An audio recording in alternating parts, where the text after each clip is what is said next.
Bonjour et bienvenue sur la Space TV par WebAgri. Pascal Rougier, bonjour. Bonjour. Vous accompagnez depuis de nombreuses années des éleveurs laitiers, notamment sur le pâturage.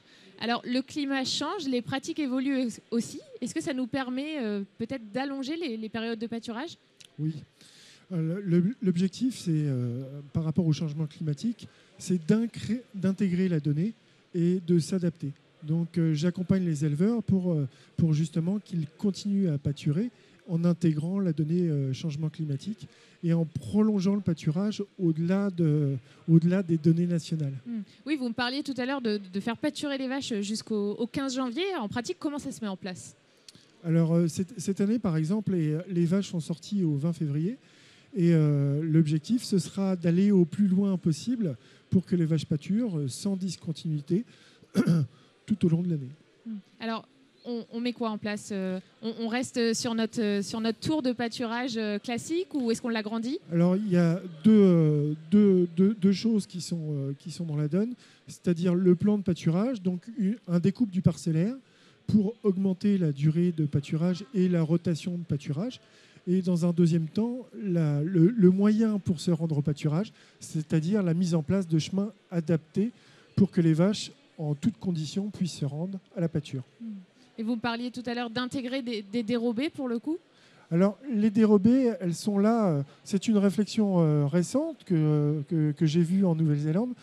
Et l'objectif, c'est ne pas produire de discontinuité dans le pâturage. Traditionnellement, pour renouveler une prairie, on passait par une culture annuelle qui privait de la dite surface la plateforme de pâturage.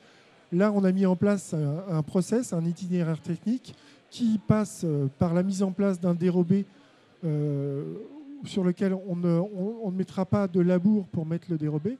Le dérobé est mis en place. Là, il vient d'être mis en terre au 1er septembre. Il sera pâturé courant octobre, suivant la croissance et la pousse. Et donc, à l'automne, il sera repâturé au printemps.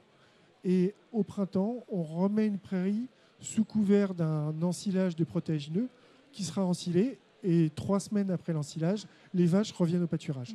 Tout à l'heure, vous me parliez de 300 jours de pâturage. Pour le coup, les prairies doivent avoir un temps de repos de combien de temps? Alors, c'est très variable, le temps de repos. Le temps de repos, il dépend de la croissance. Donc, en période très, très favorable de forte pousse, on pourrait se dire qu'on va tourner à 15-20 jours. L'été, on va être sur un cycle de 42 jours. Et l'hiver, on va plutôt être sur du 80 jours. Avec des